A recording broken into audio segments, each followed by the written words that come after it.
నమస్కారం, సుఖీ భవకు స్వాగతం. ఈ రోజు సుఖీ భవలో ఆయుర్వేదంతో బరువు చక్కగా అదుపు, జ్ఞానదంతాల్ని భద్రపరిస్తే మన పాలిట బంగారమే. అతిగా ఆలోచనలు బయటపడేదెలా? థైరాయిడ్ ఉంటే పిల్లలు పుట్టరా? ఇంకా హెల్త్ టిప్. ఇవాళ మనలో చాలా మందికి బరువు అనేది ఒక పెద్ద సమస్యగా మారుతోంది. ముఖ్యంగా మహిళల్లో చాలా మందికి ఒక వయసు తర్వాత అధిక బరువు శాపంగా పరిణమిస్తోంది. బరువు తగ్గటానికి మనలో చాలా మంది చాలా ప్రయత్నాలు చేస్తూ ఉంటారు. ఆహారంలో కఠిన పథ్యాలు మొదలుకొని గంటల తరబడి వ్యాయామాలు చేయటం వరకు చాలా జాగ్రత్తలు పాటిస్తూ ఉంటారు. అయినా పెద్దగా ఫలితం ఉండటం లేదని వాపోతూ ఉంటారు. ఎన్ని ప్రయత్నాలు చేసినా బరువు తగ్గని వారికి ఆయుర్వేదం తనవైన కొన్ని ప్రత్యేక పరిష్కారాల్ని, చికిత్సల్ని సూచిస్తుంది. ఆయుర్వేదం అండగా అధిక బరువును వదిలించుకునే మార్గాల గురించి ఇప్పుడు తెలుసుకుందాం.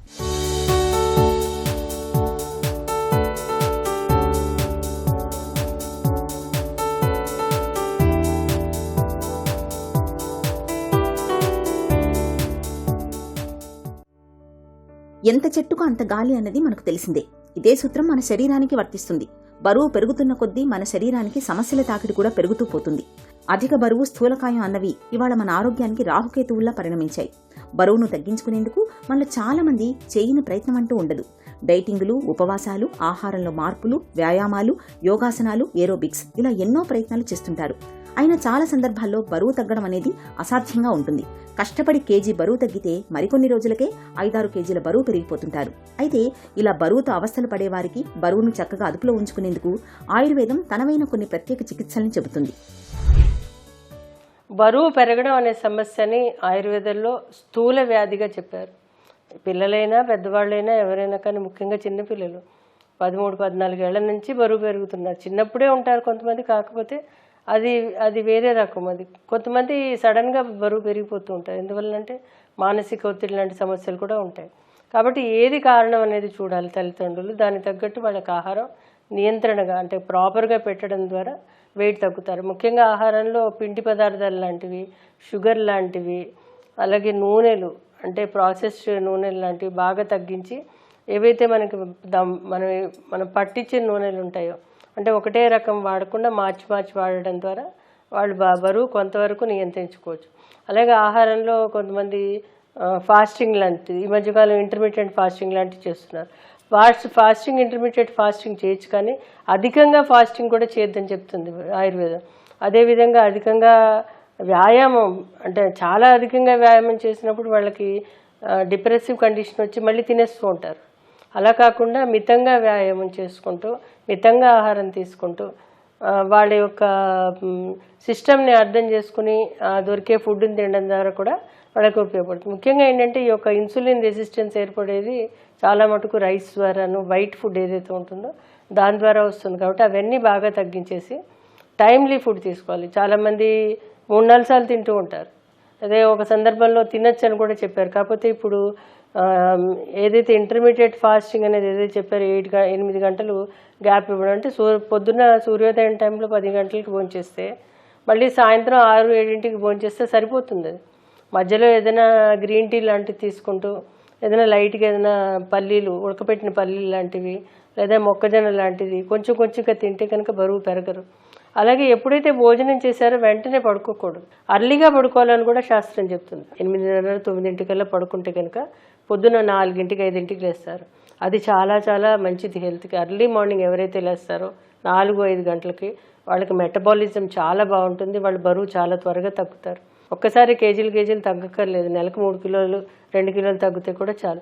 అలాగే సంవత్సరానికి 8-10 కిలోలు తగ్గితే చాలా మంచిది. కాబట్టి ఈ యొక్క పద్ధతులు ఏవైతే ఉన్నాయో పూర్వకాలం పద్ధతులు, అవి పాటిస్తే కనుక హెల్దీగా ఉంటారు. వ్యాయామం కూడా సక్రమంగా ప్రతిరోజు చేయాలి, వదిలిపెట్టకుండా చేయాలి. ఇలా చేస్తే మంచిది. శరీర బరువును అదుపులో ఉంచుకునేందుకు ఆయుర్వేదం తనవైన కొన్ని పరిష్కారాల్ని సూచిస్తుంది. బరువును అదుపులో ఉంచడానికి తేనె, నిమ్మరసం మేలైన పరిష్కారం. నిత్యం ఉదయం పూట గోరువెచ్చటి నీళ్లలో కొద్దిగా తేనె, కొంచెం నిమ్మరసాన్ని మిళాయించి తీసుకుంటే బరువు చక్కగా అదుపులో ఉంటుంది. బరువును అదుపులో ఉంచడానికి పళ్ళు, పళ్ల రసాల్ని నిత్యం తీసుకోవటం మేలు. అలాగే ఆకుకూరలు, కాయగూరలు కూడా. ముఖ్యంగా క్యాబేజీకి బరువును తగ్గించే గుణం ఉంది. క్యాబేజీని నిత్యం సలాడ్స్ రూపంలో తీసుకుంటూ ఉంటే శరీర బరువు చక్కగా అదుపులో ఉంటుంది. అలాగే దాల్చిన చెక్క, జీలకర్ర, మిరియాలు, ఆవాల వంటి దినుసులకు ఒంట్లో కొవ్వును కరిగించే గుణం ఉంది. రోజువారీ వంటల్లో వీటిని ఒక భాగంగా చేసుకోవడం ద్వారా బరువు అదుపు తప్పకుండా చూసుకోవచ్చు. వెల్లుల్లిలోని అల్లిసిన్ అనే రసాయనానికి బరువును అదుపులో ఉంచే గుణం ఉంది. నిత్యం వెల్లుల్లిని ఏదో ఒక రూపంలో తీసుకోవడాన్ని అలవాటు చేసుకోవడం మేలు. పచ్చిమిర్చిలోని క్యాప్సిన్ అనే రసాయనానికి ఒంట్లో క్యాలరీలను కరిగించే గుణం ఉంది. పచ్చిమిర్చిని తీసుకోవటం వలన మన ఒంట్లో మెటబాలిజం రేటు పెరుగుతుంది. దీంతో కొవ్వు నిల్వలు చక్కగా కరుగుతాయి. శరీర బరువు కూడా అదుపులో ఉంటుంది. చిట్కాల విషయానికి వచ్చేసరికి ఆయుర్వేదంలో చాలా రకాలైన చిట్కాలు ఉన్నాయి. అందులో ఏంటంటే గుడిచి చాలా బాగా పనిచేస్తుంది. ఎందుకంటే ఇక్కడ చాలా మటుకు కేసెస్లో ఏంటంటే యంగ్స్టర్స్లోను పిల్లల్లోనూ ఈ యొక్క ఇన్ఫ్లమేషన్ అనేది ఏర్పడుతుంది. అంటే ఇన్సులిన్ రెసిస్టెన్స్ అనేది ఏర్పడినప్పుడు ఎడిపోస్ టిష్యూ ఇన్ఫ్లమేషన్ అని ఆధునికంగా చెప్పారు. కాబట్టి దీనికి విరుగుడు గుడిచి అంటే ఏంటి తిప్పతీగ. ప్రతిరోజు తిప్పతీగ ఒక 4-5 ఆకులు రసంగా తీసి ఆ రసాన్ని పొద్దున్న 2 చెంచాలు, సాయంత్రం 2 చెంచాలు తేనెతో పాటు తీసుకుంటే కనుక చాలా బాగా పనిచేస్తుంది. ముఖ్యంగా కొంతమందికి విరేచనాలు అయిపోతూ ఉంటాయి. అప్పుడు కూడా ఇది ఏమి వాళ్ళకి ఇబ్బంది పెట్టదు. అలాగే లివర్ టాక్సిసిటీకి కూడా హెల్ప్ చేస్తుంది. ఇట్ ఈస్ ఆటోఇమ్యూన్ ప్రాబ్లమ్స్కి, అలాగే ఎన్ని రకాలైన ఇమ్యూన్ సిస్టమ్స్కైనా రసాయనం కింద చెప్పడం జరిగింది.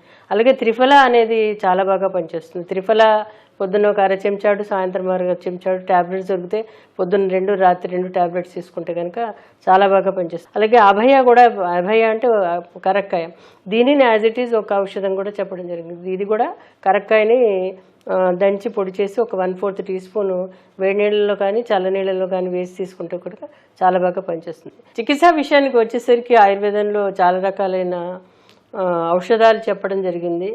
యాజ్ ఇట్ ఈజ్ ఇది ఈ యొక్క ఒబేసిటీ ఏదైతే ఉందో, ఈ స్థూలత్వం అనే దానికి స్టేజ్ వైజ్ చెప్పడం జరిగింది. అదే దీంట్లో ఏంటంటే లోహభస్మ అనేది చాలా బాగా పనిచేస్తుంది. అంటే ఆయుర్వేదంలో మండూర లోహాలని ఒక అగ్నికి హెల్ప్ చేయడానికి సహాయపడేటట్టు ఇస్తుంటారు. ఇందులో తామ్రభస్మ, శిలాజిత్తు, అలాగే గుగ్గులు యోగాలు అంటే నౌక గుగ్గులు, ఇలా కొన్ని రకాలైన గుగ్గులు యోగాలు ఉన్నాయి. అవి ఇవ్వడం ద్వారా కూడా వీళ్ళకి మెటబాలిజంని పెంచి, అంటే ఏదైతే ఇదివరకు మనం చెప్పుకున్నామో లెప్టిన్ హార్మోన్, ఇవి వాటి మెటబాలిజంని పెంచి వాళ్ళు బరువు తగ్గడానికి ఇవి సహాయపడుతుంటాయి. సుమారు 6 నెలలు 8 నెలలు కూడా తీసుకోవాల్సిన అవసరం ఉంటుంది. అయితే పూర్తిగా మందుల ద్వారా వెయిట్ తగ్గడం అనేది చాలా మటుకు కష్టము. సుమారు 40% దాకా మందుల ద్వారా ఉంటుంది, ఒక 30% ఎక్సర్సైజ్ ద్వారా ఉంటుంది, ఇంకొక 30% ఆహార నియమాల ద్వారా ఉంటుంది. మనలో చాలా మందికి ఉదయం లేవగానే టీ తాగే అలవాటు ఉంటుంది. ఇలాంటప్పుడు మామూలు టీకి బదులుగా అల్లం టీని తీసుకోండి. అల్లం టీకి ఒంట్లో వేడిని పెంచే గుణం ఉంది. దీంతో సహజంగానే క్యాలరీలు ఖర్చవుతాయి, బరువు తగ్గే అవకాశము పెరుగుతుంది. ఇక రోజువారీ ఆహారంలో ఉలవల్ని ఒక భాగంగా చేసుకుంటే మంచి ఫలితం ఉంటుంది. ఉలవలు ఒంట్లో వేడిని పుట్టించి బరువును అదుపులో ఉంచుతాయి. బరువును అదుపులో ఉంచుకోవడానికి అన్నం మానేయాల్సిన పని లేదు. అన్నానికి బదులుగా బ్రౌన్ రైస్ని వాడుకోవచ్చు. మామూలు అన్నంతో పోలిస్తే బ్రౌన్ రైస్లో పోషక విలువలు సమృద్ధిగా ఉంటాయి. పళ్ల రసాల్లోకి కాస్తంత అలోవెరా జెల్ని కలిపి తీసుకోవటం వల్ల ఒంటి బరువును చక్కగా అదుపులో ఉంచుకోవచ్చు. జీలకర్ర, ధనియాలు, సోంపు ఈ మూడింటిని 1/2 టీ స్పూన్ చొప్పున తీసుకుని ఒక గ్లాసు నీళ్లలో బాగా మరిగించి కషాయంగా చేసుకుని నిత్యం గోరువెచ్చగా తాగుతుంటే మంచి ఫలితం కనిపిస్తుంది. ఉప్పు, పులుపు, కారం, చేదు, తీపి, బగరు ఈ షడ్రుచులకు సమంగా ప్రాధాన్యం ఇవ్వాలి. రుచి పేరుతో కొన్నింటికే పరిమితమైతే జీర్ణ వ్యవస్థ పనితీరు మందగించి బరువు పెరిగే అవకాశం ఉంటుంది. అధిక బరువు సమస్యగా మారినప్పుడు డాక్టర్ సలహా మేరకు ఆయుర్వేద ఔషధాలను కొంతకాలం పాటు వాడుకుంటే మంచి ఫలితం ఉంటుంది. హెల్త్ న్యూస్ మీకోసం. జ్ఞానదంతం, దీన్నే విజ్డమ్ టీత్ అని, థర్డ్ మోలార్ అని పిలుస్తారు. ఇది కొత్తగా పుట్టుకొచ్చినప్పుడు ఆ బాధ ఎలా ఉంటుందో మనలో చాలా మందికి అనుభవమే. ఆ నొప్పి భరించలేకే చాలా మంది జ్ఞానదంతాన్ని పీకేయించుకుంటూ ఉంటారు. ఒక్క అమెరికాలోనే ప్రతి ఏటా 1 కోటి మంది విజ్డమ్ టీత్ని తొలగించే ఆపరేషన్లు చేయించుకుంటున్నారట. ఇంతకాలం ఈ దంతాలని ఎందుకు పనికిరాని బయోలాజికల్ వేస్ట్గానే భావిస్తూ వచ్చారు. కానీ స్పెయిన్లోని బాస్క్ కంట్రీ విశ్వవిద్యాలయానికి చెందిన శాస్త్రవేత్తలు మాత్రం ఈ జ్ఞానదంతాలపై పరిశోధనలు చేసి వీటిని మెడికల్ గోల్డ్గా తేల్చారు. వ్యాధుల నివారణలో మూల కణాలు ఎంతగా ఉపయోగపడతాయో అంతకు మించి అనేక ప్రయోజనాల్ని ఈ జ్ఞానదంతాలు అందిస్తాయని పరిశోధకులు చెబుతున్నారు. ఈ జ్ఞానదంతాల్లో దాగిన డెంటల్ పల్స్ అనే శక్తివంతమైన పదార్థంతో మెదడు, గుండె, ఎముకలకు సంబంధించిన కణజాలాన్ని తయారు చేసి వాటితో గుండె జబ్బులు, క్యాన్సర్లు, వెన్నెముక గాయాలను నయం చేయవచ్చని, అల్జీమర్స్, పార్కిన్సన్స్ వంటి వ్యాధుల నుంచి ఉపశమనం పొందవచ్చని పరిశోధకులు అంటున్నారు. ఈ జ్ఞానదంతాలను పారేయకుండా దాచుకోమని వారు సలహా ఇస్తున్నారు. ఈ నేపథ్యంలోనే అమెరికాలో బయోలాజికల్ ఇన్సూరెన్స్ సదుపాయాలు అందుబాటులోకి వస్తున్నాయి. ఎక్కువ పని చేస్తే శరీరం ఎలాగైతే అలసిపోతుందో, ఆలోచనల సుడిగుండంలో చిక్కుకున్నా అంతే. శారీరకంగా అలసిపోతే ఓ కునుకు తీసి కాసేపు విశ్రాంతి తీసుకుంటే సరిపోతుంది. కానీ అతిగా ఆలోచించే స్వభావంతో శారీరకంగానే కాదు, మానసికంగానూ అనేక ఇబ్బందులు ఎదుర్కోక తప్పదు. అతిగా ఆలోచించడం అనేది భావోద్వేగపు ఉచ్చులాంటిదని, ఆలోచనల సుడిగుండాన్ని ఛేదించి బయటపడకపోతే ఆరోగ్యానికి ముప్పు తప్పదని హెచ్చరిస్తున్నారు మానసిక వైద్యులు. అతిగా ఆలోచించే రుగ్మత నుంచి బయటపడటం ఎలాగో ఇప్పుడు తెలుసుకుందాం.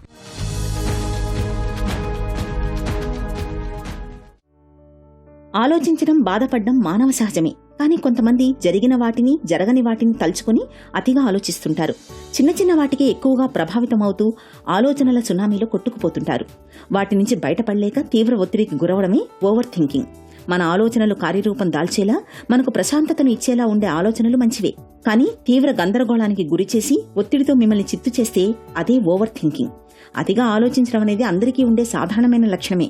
కానీ అదే ఓ అలవాటుగా మారితే మాత్రం సమస్యల తాకిడిని పెంచుకున్నట్లే. ఓవర్ థింకింగ్ అనేది విపరీతమైన ఒత్తిడిని పెంచుతుంది, ప్రశాంతతను చెడగొట్టి శక్తిహీనులుగా మార్చేస్తుంది. చివరకు మన నిర్ణయాలపై మనకే విశ్వాసం లేనంత అయోమయంలోకి నెడుతుంది. ఈ మానసిక రుగ్మత మన నిద్ర, ఫోకస్తో పాటు మానవ సంబంధాలపైన తీవ్ర ప్రభావం చూపుతుంది. మనసు అలసిపోయినప్పుడు ఒత్తిడి మరింత పెరుగుతుంది.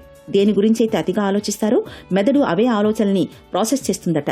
అందువల్ల కొత్త ఆలోచనలకు తగిన స్పేస్ ఉండదని నిపుణులు చెబుతారు. తద్వారా నిర్ణయాలు తీసుకునే ప్రక్రియ నెమ్మదించడంతో పాటు వచ్చే అవకాశాలు చేజారి వ్యక్తిగత పురోగతి దెబ్బతింటుంది.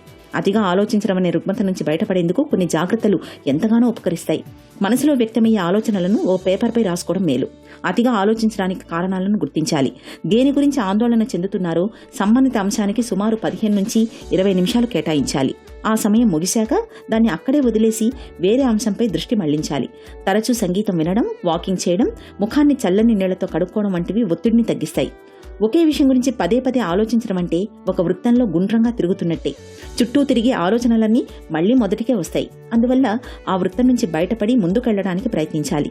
ఏదైనా ఒక అంశంపై నిర్ణయం తీసుకునే క్రమంలో 90/10 నిష్పత్తిని గుర్తుంచుకోవాలి. అంటే స్వీయ విశ్లేషణ 90%, ఇతరుల అభిప్రాయాలను 10% విలువ ఇచ్చేలా చూసుకోవాలి. విపరీతంగా ఆలోచించే గుణం ఉన్నవాళ్లు ఇతరులు చెప్పిన దానికే ఎక్కువగా విలువ ఇస్తూ తమ ఆలోచనల్ని పరిగణనలోకి తీసుకోరు. చివరికి ఇబ్బందులు కొని తెచ్చుకుంటారు. సానుకూల దృష్టి లేని వాళ్లే విపరీతమైన ఆలోచనలతో బాధపడుతుంటారు. తమకేదో కీడు జరగబోతోందనే ఆలోచనలు వీరిని వెంటాడుతుంటాయి. అలాంటప్పుడు అంతా మంచి జరుగుతుందనే సానుకూల దృక్పథాన్ని అలవర్చుకుంటే ఆలోచనల ఉధృతి తగ్గే అవకాశం ఉంటుంది. థైరాయిడ్ సమస్యలతో బాధపడుతున్నప్పుడు గర్భం రాదని, ఒకవేళ గర్భం వచ్చినా నిలవదనే నమ్మకం మనలో చాలా మందిలో ఉంది. థైరాయిడ్ లోపాల మూలంగా ఇటు గర్భిణీకి, అటు పుట్టబోయే బిడ్డకు సమస్యల తాకిడి పెరుగుతుందని బలంగా నమ్ముతూ ఉంటారు. నిజానికి ఇవన్నీ ఒట్టి నమ్మకాలు మాత్రమే. థైరాయిడ్ లోపాలతో బాధపడే మహిళలకు గర్భధారణలో కొద్దిపాటి ఇబ్బందులు మినహా పెద్దగా సమస్యలేవి ఎదురుకావు. అయితే థైరాయిడ్ హార్మోన్ను అదుపులో ఉంచే మందులు, వాటి మోతాదుల విషయంలో మాత్రం జాగ్రత్తగా ఉండాలని చెబుతారు డాక్టర్లు. థైరాయిడ్ సమస్యలు ఉన్నప్పుడు కాబోయే అమ్మ తీసుకోవాల్సిన జాగ్రత్తల గురించి డాక్టర్ని అడిగి ఇప్పుడు తెలుసుకుందాం.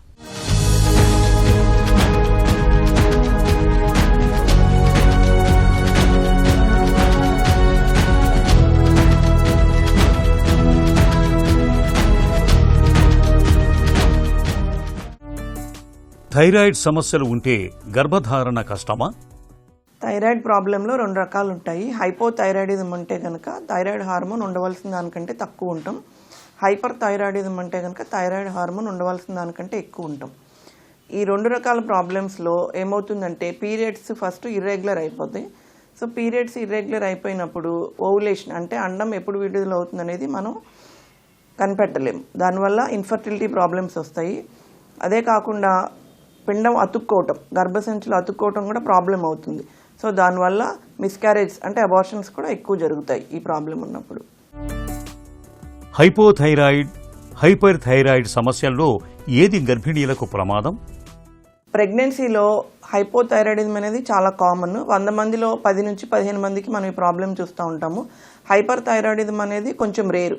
1000 మందిలో ఒక 10 నుంచి 15 మందికి చూస్తాము. కానీ 2 ఈక్వల్గా ప్రమాదమే. మనం గనక వాటిని కనిపెట్టి ట్రీట్మెంట్తో సరిచేయకపోతే గనక రెండింటి వల్ల తల్లికి బిడ్డకి ఇద్దరికి నష్టం జరుగుతుంది 2 రకాల ప్రాబ్లమ్స్ వల్ల. థైరాయిడ్ సమస్యల మూలంగా గర్భిణీలకు ఎలాంటి సమస్యలు ఉంటాయి? హైపోథైరాయిడిజం వల్ల యూజువల్గా పేషెంట్స్ ఏం కంప్లైంట్ చేస్తారంటే ఎక్కువ బరువు పెరిగిపోవటం, ఆయాసంగా ఉండటం, నీరసంగా ఉండటం, ఇంకా కాన్స్టిపేషన్ ప్రాబ్లమ్స్, చలి తట్టుకోలేకపోవటం, ఇలాంటి ప్రాబ్లమ్స్ అన్ని మనం హైపోథైరాయిడిజంలో చూస్తూ ఉంటాము. హైపర్లో ఏమవుతుందంటే కనుక వాళ్ళు బరువు కోల్పోతూ ఉంటారు, వేడి తట్టుకోలేరు, ఎక్కువగా యాంగ్జైటీ, ఇన్సోమ్నియా, నిద్ర పట్టకపోవటం, ఇలాంటి ప్రాబ్లమ్స్తో ఇబ్బంది పడుతూ ఉంటారు. సో ఈ ప్రాబ్లమ్స్ వల్ల తల్లికి వచ్చే ఇబ్బంది ఏంటంటే కనుక హైపోథైరాయిడిజంలో ప్రీటర్మ్ లేబర్ అంటాము, అంటే నెలలు నిండకుండా ముందే కాన్పోవటం, ఐయుజిఆర్ అంటే బిడ్డ సరిపడా బరువు పెరగకపోవటం, ప్రీ ఎక్లాంప్సియా అంటే ప్రెగ్నెన్సీలో బీపీ పెరిగి ప్రీ ఎక్లాంప్సియా ప్రాబ్లమ్స్ రావటం, అబార్షన్స్, ముందా చెప్పుకున్నట్టు అబార్షన్స్, ఇలాంటి ప్రాబ్లమ్స్ కూడా జరుగుతాయి. హైపర్ థైరాయిడిజంలో ఏం జరుగుతుందంటే సేమ్ ఆల్మోస్ట్ ఇలాగే ఉంటుంది, కానీ దీంతో పాటు ఇంకా పాల్పిటేషన్స్ అంటే గుండె బాగా ఎక్కువ కొట్టుకోవటం, ఆలిగో ఆమ్నియస్ అంటే ఉమ్మనీరు తగ్గిపోవటం, ఇట్లాంటి ప్రాబ్లమ్స్ ఉంటాయి. బిడ్డకి ఏంటంటే మిస్క్యారేజ్, అబార్షన్ అవటం, తర్వాత బరువు తక్కువగా పుట్టడం. హైపోథైరాయిడిజం ప్రాబ్లంలో బ్రెయిన్ ఎఫెక్ట్ అవుతుంది, దానివల్ల కాగ్నిషన్ అంటే ఐక్యూ తక్కువగా ఉంటుంది, మెంటల్ రిటార్డేషన్, ఇలాంటి ప్రాబ్లమ్స్ ఉంటాయి. అది కాకుండా ఇంకా కార్డియోవాస్కులర్, గుండె సంబంధిత సమస్యలు కూడా హైపోథైరాయిడిజం ఉన్నప్పుడు రావచ్చు. థైరాయిడ్ సమస్యలతో పుట్టే బిడ్డకు అవకరాలు వస్తాయా? బిడ్డకి కడుపులో ఉన్నప్పుడు బరువు తక్కువగా పెరగటం, ఒక్కొక్కసారి లోపల బేబీ ఫీటల్ హైడ్రాప్స్ అంటాం, అంటే బేబీ ఉబ్బిపోయి లోపలే చనిపోవటం, లోపల బేబీకి కూడా హార్ట్ ఎక్కువ స్పీడ్గా కొట్టుకోవటం, ఫీటల్ టెకికార్డియా. ఒక్కొక్కసారి థైరాయిడ్ హార్మోన్ సరిపోనప్పుడు, అంటే తల్లి నుంచే బేబీకి లోపల పిండానికి హార్మోన్ సరఫరా అవుతుంటుంది మాయ ద్వారా. ఒక్కసారి తల్లికి కనుక హార్మోన్ తక్కువగా ఉంటే కనుక లోపల బేబీకి కూడా థైరాయిడ్ గ్లాండ్ పెరిగిపోయి ఫీటల్ గాయిటర్ అంటాం. సో అలాంటి ప్రాబ్లమ్స్ రావచ్చు. ఇంకొకటి న్యూరో డెవలప్మెంటల్, అంటే బ్రెయిన్ ఎఫెక్ట్ అవటం వల్ల వాళ్ళకి ఐక్యూ తక్కువగా ఉండటం, మెంటల్ రిటార్డేషన్, ఇలాంటి ప్రాబ్లమ్స్ రావచ్చు. తర్వాత గుండె సంబంధిత సమస్యలు కూడా ఈ ప్రాబ్లమ్స్ ఉన్నప్పుడు వస్తాయి. థైరాయిడ్ సమస్యలు ఉన్న గర్భిణీకి ఎప్పుడు వైద్యం అవసరమవుతుంది? థైరాయిడ్ ప్రాబ్లం మనం ఎలా డిటెక్ట్ చేస్తాము అంటే కనుక serum TSH, free T4 and T3 అనమాట. మెయిన్గా TSH, సీరం TSH ఎక్కువ ఉండి ఫ్రీ T4 తక్కువ ఉంటే కనుక that is hypothyroidism, obvious hypothyroidism అంటాము. అలా కాకుండా TSH పెరిగి ఫ్రీ T4 నార్మల్ ఉంటే కనుక that is sub clinical hypothyroidism. So అలాంటి వాళ్ళని కూడా మనం ట్రీట్ చేయాల్సి వస్తుంది. సో TSH వాల్యూ అనేది చాలా ఇంపార్టెంట్. ప్రెగ్నెన్సీ ప్లాన్ చేసుకోవడానికి 3 నెలల ముందే మనం డాక్టర్ని కలిసి థైరాయిడ్ హార్మోన్ సరిగ్గా ఉందో లేదో చెక్ చేసుకోవాలి. ఒకవేళ ఏదైనా తేడా ఉంటే కనుక అప్పుడే మేము మెడికేషన్ స్టార్ట్ చేయడం చాలా ఇంపార్టెంట్. యాక్చువల్లీ ప్రెగ్నెన్సీలో థైరాయిడ్ హార్మోన్ యొక్క అవసరాలు పెరుగుతాయి, డోస్ కూడా పెంచడం జరుగుతుంది. అలాంటప్పుడు మనం డోస్ తగ్గించడం, మానేయటం చేయటం వల్ల తల్లికి బిడ్డకి ఇద్దరికీ ప్రమాదమే. అలా అస్సలు చేయకూడదు. డాక్టర్ పర్యవేక్షణలో సీరం TSH హార్మోన్ అరే చెక్ చేసుకుంటా దాన్ని బట్టి డోస్ సరి చేసుకుంటా ఉండాలి. అలాంటప్పుడు తల్లికి బిడ్డకి ప్రాబ్లమ్స్ లేకుండా ఉంటాయి. థైరాయిడ్ సమస్యలు ఉన్నప్పుడు గర్భిణీలు ఎలాంటి జాగ్రత్తలు తీసుకోవాలి? సో థైరాయిడ్ ప్రాబ్లం ఉందని డిటెక్ట్ అయినప్పుడు మనం డాక్టర్ పర్యవేక్షణలో థైరాయిడ్ హార్మోన్ సప్లిమెంట్స్ తీసుకోవటం చాలా అవసరం. దానికి తోడు ఈ థైరాయిడ్ ప్రాబ్లం వల్ల తల్లికి బిడ్డకి ప్రమాదాలు ఉండే అవకాశం ఉన్నందున బిడ్డకి దానికి తగినట్లుగా స్కానింగ్ చేసుకుంటా ఏమైనా కార్డియాక్ ప్రాబ్లమ్స్ ఉన్నాయా, బ్రెయిన్ ప్రాబ్లమ్స్ ఉన్నాయా చెక్ చేసుకుంటూ ఉండాలి. అలాగే తల్లికి కూడా బీపీ ఏమైనా డెవలప్ అవుతుందా, ఇలాంటి ప్రాబ్లమ్స్ ఏమైనా ఉన్నాయో చూసుకుంటూ ఉండాలి. ఆహారంలో కూడా కొన్ని రకాల ఆహార పదార్థాలు, ఈ క్యాబేజ్, కాలీఫ్లవర్ ఇలాంటివి అవాయిడ్ చేయాలి. దీనివల్ల thyroid hormone production and absorption disturb అవుతుంది. అలాగే ఫైబర్, మరీ ఎక్కువ ఫైబర్ కూడా తీసుకోకూడదు, దానివల్ల కూడా థైరాయిడ్ హార్మోన్ అబ్జార్ప్షన్ తగ్గుతుంది. అట్లాగే సాల్ట్, ప్రాసెస్డ్ ఫుడ్స్ ఇలాంటి వాటిలో చాలా ఎక్కువ సాల్ట్ ఉంది. సాల్ట్ వల్ల కూడా హార్మోన్ అబ్జార్ప్షన్ తగ్గుతుంది కాబట్టి సాల్ట్ అనేది తగ్గించాలి. ఇంకా కెఫీన్, టీ, కాఫీలు కూడా తగ్గించుకుంటే బెటర్. సో ఇలాంటి ఫుడ్ పరంగా జాగ్రత్తలు తీసుకుంటా, హార్మోన్ సప్లిమెంట్స్ తీసుకుంటా డాక్టర్ల పర్యవేక్షణలో ఉంటే గనక తల్లికి బిడ్డకి ఎలాంటి ప్రాబ్లం లేకుండా మనం చూసుకోవచ్చు. థైరాయిడ్ ప్రాబ్లమ్ ఉంది అనగానే ఏమన్నా అనుకుంటారేమో అని ప్రెగ్నెంట్ అవ్వగానే టాబ్లెట్స్ ఆపేయటం, డోస్ తగ్గించడం చేస్తారు. సో అలాంటివి చేయొద్దు, అసలు భయపడవద్దు. డాక్టర్ సూచించిన విధంగా తగిన డోస్ తీసుకుంటా డాక్టర్ల పర్యవేక్షణలో ఉంటే గనక తల్లికి బిడ్డకి ఎలాంటి ప్రాబ్లం రాకుండా చూసుకోవచ్చు. సో హార్మోన్ డోస్ తగ్గించడం ఆపేయటం అనేది అస్సలు చేయొద్దు. థైరాయిడ్ లోపాలతో బాధపడుతున్నప్పుడు ఓవైపు మందులు వాడుతూనే మరోవైపు నిశ్చింతగా గర్భధారణను ప్లాన్ చేసుకోవచ్చు. అయితే గర్భధారణ జరిగినప్పటి నుంచి కాన్పు అయ్యే వరకు తరచూ థైరాయిడ్ పరీక్షను చేయించుకుంటూ ఉండాలి. డాక్టర్ సలహా మేరకు మందుల మోతాదును కూడా మార్పించుకుంటూ ఉండాలి. ఇక ఈ రోజు కార్యక్రమాన్ని ముగించే ముందు ఒక చిన్న చిట్కా మీకోసం. పెదవులు, చర్మం అంతా పొడిబారినట్టుగా మారి పగుళ్లు వస్తున్నప్పుడు పగుళ్లపైన నిత్యం కొబ్బరి నూనెను పూతగా పట్టిస్తూ ఉండండి. పొడి చర్మం బాధలు క్రమంగా తగ్గిపోతాయి. చర్మం నిత్య నూతనంగా ఉంటుంది.